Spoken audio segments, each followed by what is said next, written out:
We're here tonight for what we hope will be a substantive conversation about women's leadership in America.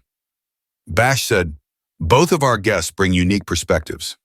Congresswoman Crockett, you're known for your direct communication style and advocacy for progressive policies. Mrs. Trump, you spent 4 years as First Lady and have recently begun speaking more publicly about your experiences and views. Let's start with a broad question. What does women's leadership mean to you? Melania went first, speaking in her careful, measured way. Women's leadership means bringing grace and strength to difficult situations. It means supporting important causes while maintaining dignity. During my time as First Lady, I focused on children's well-being through my Be Best initiative. I believe women lead best when they lift others up rather than tearing them down. The subtle dig at the end wasn't lost on anyone. Jasmine smiled slightly. Women's leadership means speaking truth even when it's uncomfortable. It means using whatever platform you have to fight for people who don't have platforms.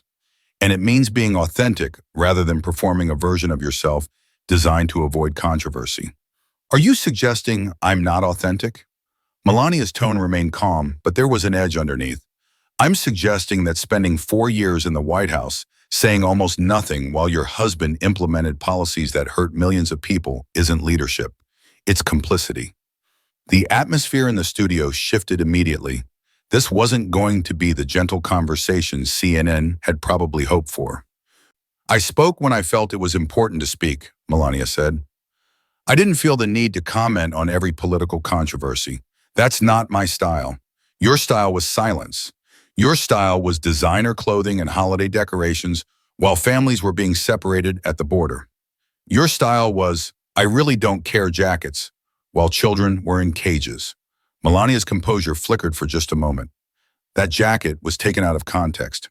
What context makes wearing that jacket to visit detained children appropriate? Please explain it to me. The jacket was directed at the media, not at the children. I was making a statement about not caring about media criticism. So while visiting children separated from their families by your husband's policies, you wore a jacket saying you didn't care about something. That's the defense that's supposed to make it better. I did care about the children. I visited them. I brought attention to their situation. You brought attention to yourself. There's a difference. Dana Bash attempted to intervene. Ladies, perhaps we... No, Jasmine said firmly.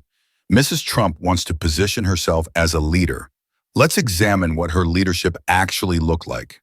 4 years of photo opportunities and carefully staged events while saying nothing substantive about anything that mattered. I said plenty.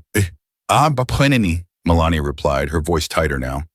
I spoke about cyberbullying, about children's health, about important issues that affect families. You spoke about cyberbullying while your husband cyberbullied people daily on Twitter. You spoke about children's health while your husband tried to take health care away from millions of children. You spoke about issues that were safe and uncontroversial while the administration you were part of implemented cruel and harmful policies. That's not leadership. That's performance. I was First Lady, not President. I had a role to play. Yes, and you chose to play it silently. You chose complicity. Melania's eyes narrowed slightly. You speak about choices, Congresswoman, but you weren't there. You don't know what it was like, what pressures existed, what considerations had to be made. Then tell me, explain what pressures forced you to stay silent about family separation. Explain what considerations made it impossible to speak out about white supremacist violence. Explain why your voice disappeared whenever it might have mattered. I spoke to my husband privately about my concerns. How convenient. Private concerns that nobody can verify and that apparently had zero impact on policy. That's not advocacy, that's cover. The audience, which had been instructed to remain quiet during the discussion, couldn't help but react. There were gasps, murmurs, a few nervous laughs. Melania shifted in her chair, maintaining her composed exterior, but clearly rattled. You are a very judgmental Congresswoman for someone who has been in politics for such a short time. It's easy to criticize from the outside. It's harder to understand the complexities of being in that position. I've been in politics long enough to know that when you have a platform and you choose not to use it to speak out against injustice, you're making a choice. And that choice reveals character. And what does my character reveal? That you prioritize comfort over courage, that you benefited from proximity to power while taking no responsibility for how that power was used, that you played the role of elegant decoration while an administration you were part of implemented policies that destroyed lives. Melania's mask of composure was cracking. Her voice rose slightly. You know nothing about my life or my choices. I know what I saw. I know what millions of Americans saw. A woman who had a platform and used it for nothing meaningful. A woman who stood by silently while her husband betrayed American values. A woman who is now trying to rehabilitate her image without taking any real accountability for the role she played. I am not responsible for my husband's decisions, but you're responsible for your own silence. You're responsible for choosing to benefit from his presidency while pretending you had no connection to its worst aspects. Dana Bash made another attempt to redirect. Perhaps we could discuss specific policy issues rather than personal. This is about policy, Jasmine interrupted. It's about what Mrs. Trump did and didn't do when she had the chance to influence policy. It's about her legacy as First Lady and what that legacy actually consists of beyond photo spreads in magazines. She turned back to Melania. You want to be seen as a leader. Leaders speak out. Leaders take stands. Leaders accept that their positions come with responsibility. You did none of that. You hid behind privacy and dignity while lending your presence and your silence to an administration that damaged this country in ways we're still dealing with. You are being very disrespectful, Melania said, her accent becoming slightly more pronounced as her agitation grew. I am being honest. If that feels disrespectful, maybe that tells you something about the difference between the image you've cultivated and the reality of your actions. I came here for a conversation about women's leadership, not to be attacked. Then defend yourself. Defend your choices. Explain what leadership you actually demonstrated. Give me one example of you using your platform courageously instead of cautiously. Melania was silent for a moment, clearly trying to regain her composure. I worked on important issues for children. I brought attention to adoption, to opioid addiction, to the well-being of young people. That work mattered. Did it? What changed because of your Be Best initiative? What measurable impact did it have? Or was it just something safe to talk about while avoiding anything that might create conflict with your husband's agenda? My work helped people. How? Specifically, how? Give me concrete examples of change that resulted from your advocacy. Melania couldn't. She gave vague answers about raising awareness and starting conversations, but nothing concrete, nothing measurable. Jasmine pressed harder. This is the problem with your claim to leadership. It's all aesthetics and no substance. It's the appearance of caring without the risk of actually taking positions that might matter. You played it safe for 4 years, and now you want credit for leadership. You never demonstrated it. I demonstrated leadership in my own way. Your way was invisible. Your way was ineffective. Your way was designed to protect yourself rather than help others. That's not leadership. That's self-preservation. The debate was supposed to last an hour. They were only 20 minutes in and Melania was already looking for an exit. Dana Bash attempted to steer the conversation towards safer territory. Let's discuss immigration policy. Mrs. Trump, you've mentioned that you're an immigrant yourself. How did that inform your perspective during your time as First Lady? Melania seemed relieved by the shift to a topic where she could present herself sympathetically. Yes, I came to America legally. I followed the rules. I worked hard to build my life here. I understand the immigrant experience. I understand what it means to love America as someone who chose to be here. She paused, looking at Jasmine with what seemed like calculation. I wonder sometimes if people who were born here, who take their American identity for granted, truly understand what this country means to those of us who fought to become American. The implication was clear, and Jasmine caught it immediately. Are you questioning my American identity? Jasmine asked, her voice dangerously quiet. I'm simply saying that immigrants often have a special appreciation for America that native-born citizens sometimes lack. I'm a native-born American citizen. My family has been in this country for generations, brought here in chains, sold as property, denied basic rights for centuries. Don't you dare suggest that I don't understand what America means or that I take my citizenship for granted. I wasn't suggesting. Yes, you were. You were trying to position yourself as more authentically American than me because you chose to come here. But let's talk about how you came here. Let's talk about the visa category you used. Let's talk about what work you were actually doing when you arrived. Melania's face went rigid. I worked as a model, a legitimate professional career. You worked on an Einstein visa, supposedly reserved for people with extraordinary ability. You were a catalog model. How exactly did that qualify as extraordinary ability? I met the requirements for the visa. Did you or did you have connections that helped you navigate a system that would have rejected most applicants with your credentials? Let's be honest about how you became American. It wasn't through extraordinary merit. It was through extraordinary access.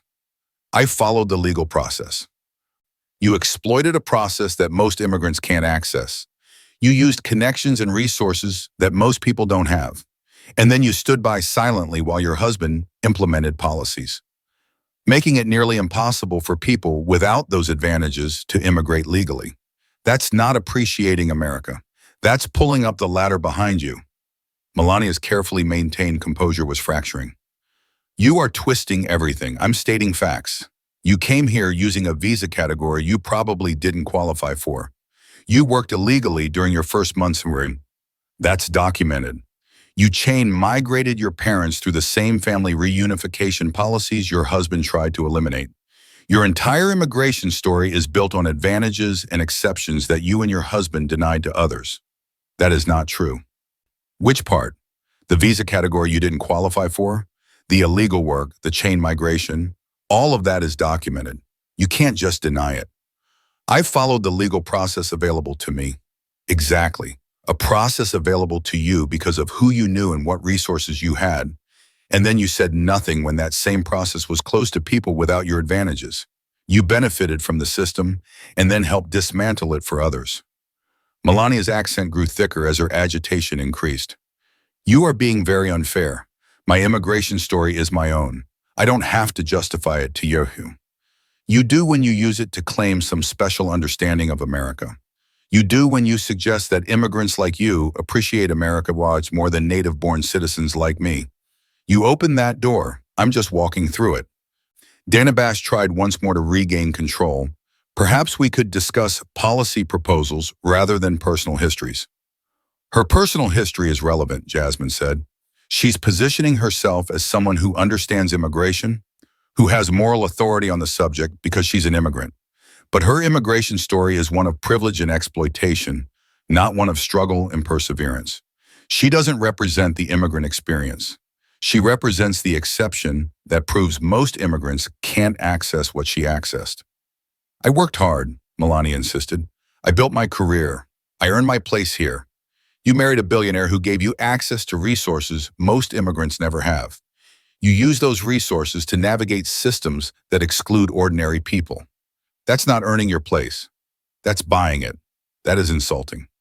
It's accurate, and the fact that you're insulted by the truth tells me you're not ready for the public role you're trying to claim. Leadership requires being honest about your own story, not just presenting the parts that make you look good. Melania stood up abruptly. I don't have to sit here and be insulted. Sit down, Jasmine said firmly. You accepted this debate. You wanted to position yourself as a leader. Leaders don't run away when they're challenged. This isn't challenge. This is attack.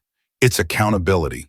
There's a difference, and if you can't handle basic questions about your immigration story and your time as First Lady, you're not ready for public leadership. Melania remained standing, clearly debating whether to walk out. The cameras captured every moment of her indecision. This was live television. Walking out would be a massive story, but staying meant continuing to face questions she clearly wasn't prepared to answer. Finally, she sat back down, but her body language was defensive. Closed off. I will stay, Melania said, but I ask that we maintain respect. I haven't been disrespectful, Jasmine countered. I've been direct. If directness feels like disrespect to you, that's about your expectations, not my behavior. Dana Bash seized the moment. Let's move to another topic. Mrs. Trump, you've recently given interviews suggesting that you had disagreements with some of your husband's decisions. Can you be specific about what you disagreed with? Melania seemed relieved by this opening. I didn't always agree with everything. I had my own views, but I also understood that my role was to support, not to create public conflict. That's not an answer, Jasmine said. What specifically did you disagree with? Family separation, the Muslim ban, his response to Charlottesville, his handling of COVID. Give us one specific policy where you disagreed strongly enough to make your disagreement known. I spoke to him privately. That's what you keep saying, but conveniently, there's no way to verify these private disagreements, and they apparently had no impact on policy. So what's the point of claiming them now except to distance yourself from decisions you enabled through your silence?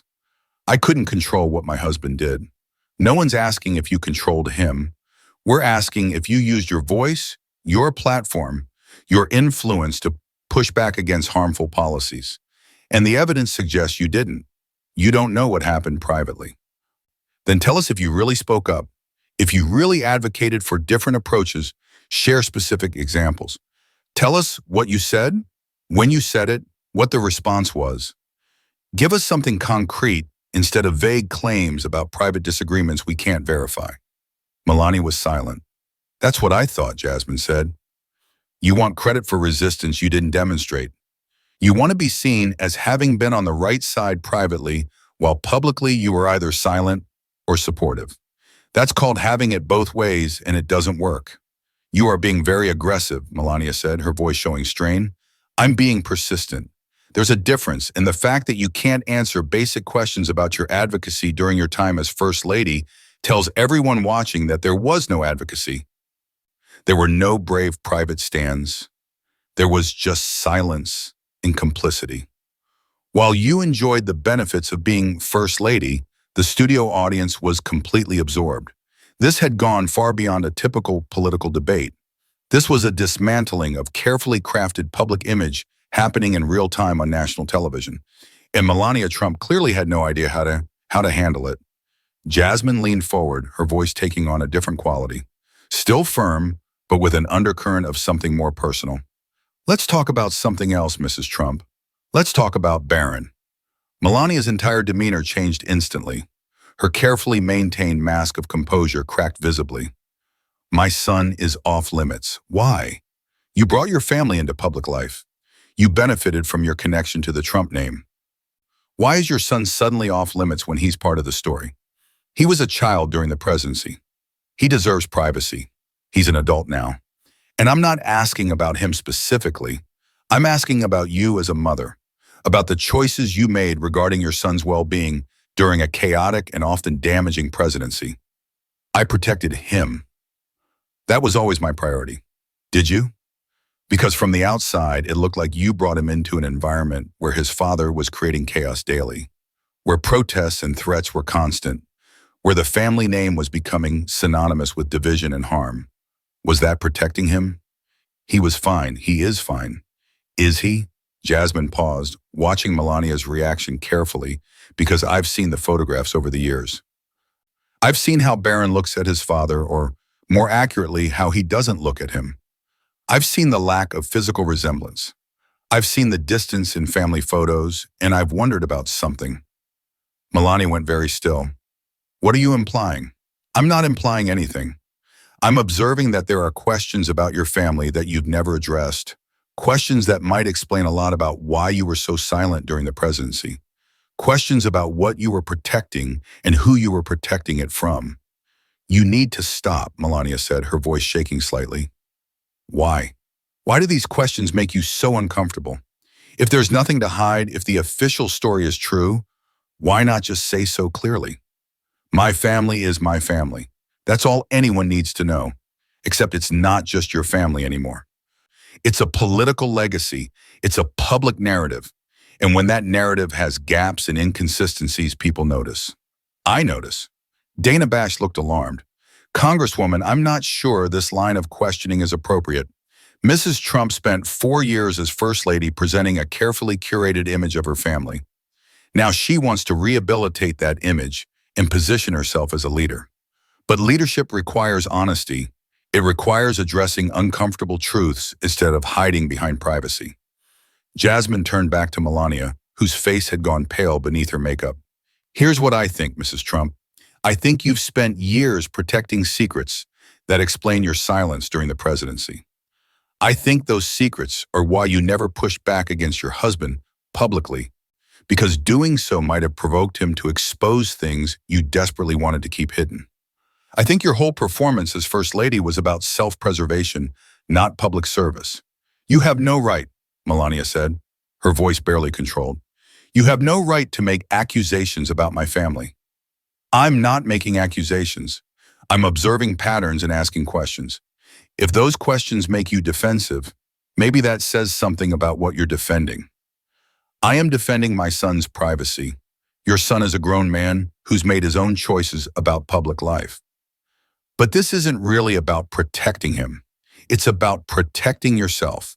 It's about maintaining a story that benefits you, even if that story isn't entirely true. Melania stood up again, and this time she meant it. I will not sit here and listen to this. This is not debate. This is character assassination. It's asking questions you don't want to answer. If that feels like character assassination, maybe your character is more fragile than you want to admit. Melania looked at the camera, then at Dana Bash. I came here in good faith for a conversation about leadership. Instead, I've been subjected to baseless insinuations and personal attacks. This is exactly what's wrong with politics today.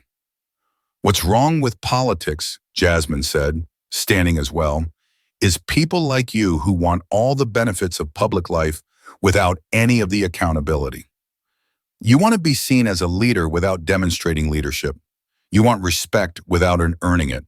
You want to rehabilitate your image without addressing the reality of your actions or your inactions.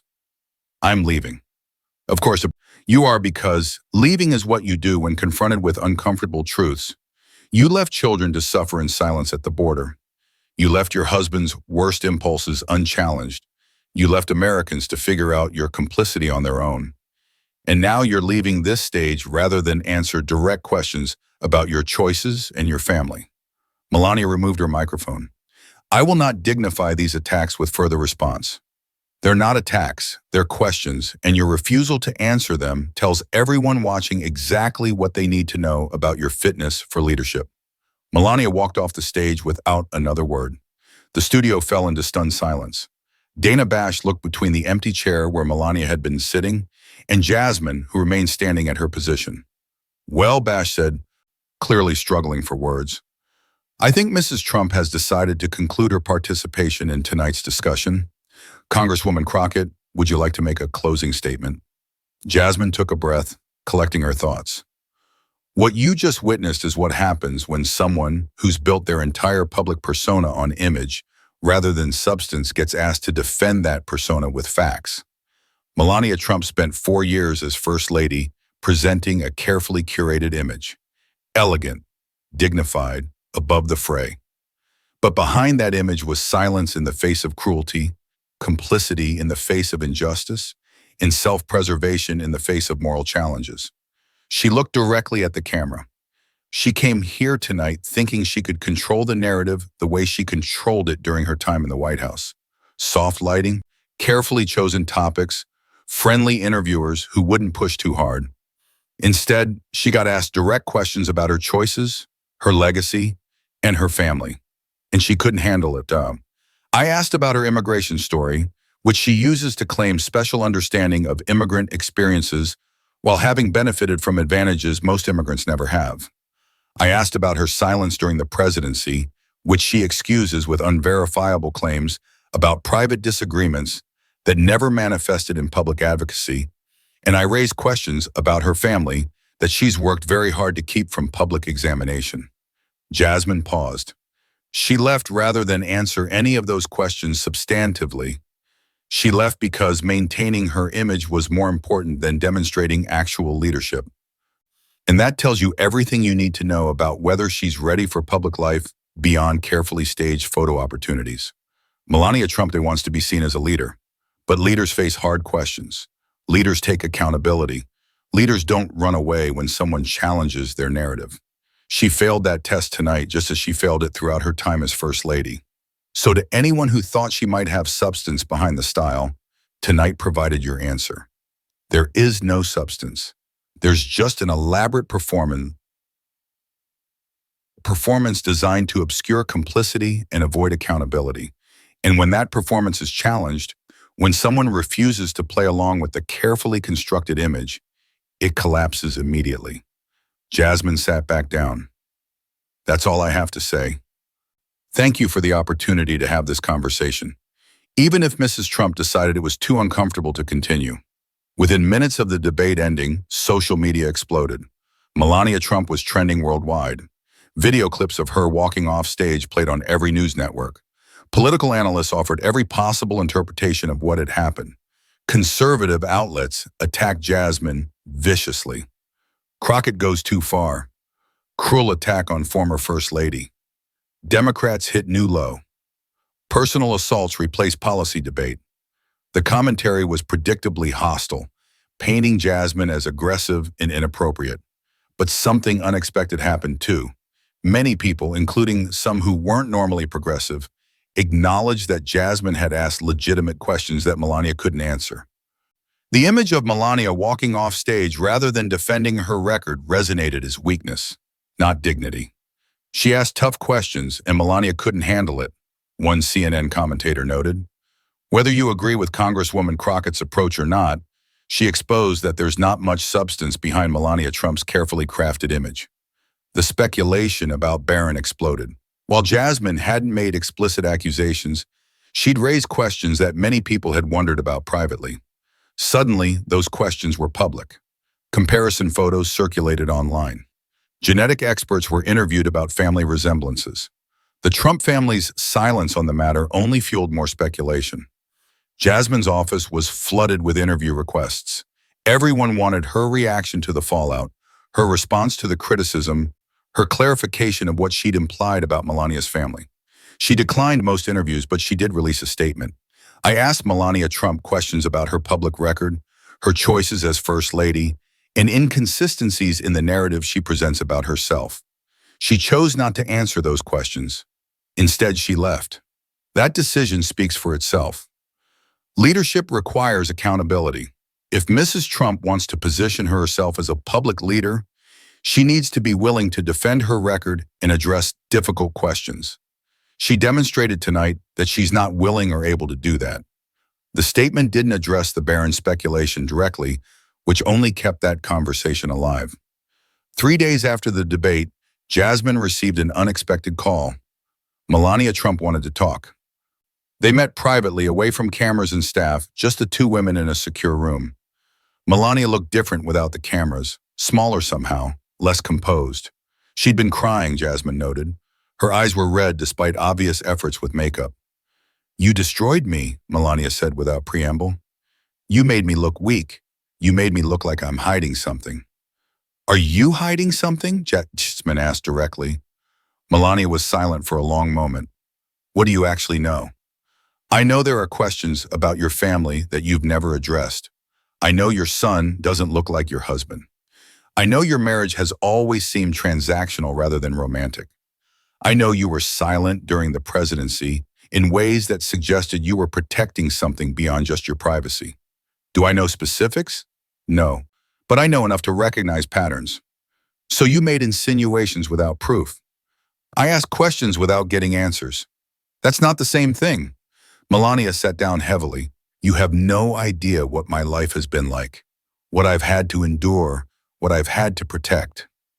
Then tell me, explain what you were protecting that justified your silence while children were being separated from families. Explain what personal concern outweighed public responsibility. It's complicated. Everything is complicated. That's not an excuse. Melania looked up at Jasmine, and for the first time there was something genuine in her expression. Fear, maybe, or exhaustion. If I tell you the truth, if I confirm what you suspect, it destroys everything. It destroys my son's identity. It destroys what's left of my reputation. It gives Donald ammunition to destroy me completely. So it's true. Barron isn't his biological son. Melania closed her eyes. I didn't say that. You didn't have to. A long silence filled the room. "What do you want from me?" Melania finally asked. "Why did you do this?" "I wanted people to see past the image you have cultivated. I wanted them to understand that your silence during the presidency wasn't dignity, it was self-preservation. I wanted accountability for the role you played in enabling harm through your complicity. And now you have what you want. My reputation is destroyed. Everyone is speculating about my family. You won. Congratulations." This wasn't about winning. This was about truth. "Truth," Melania laughed bitterly.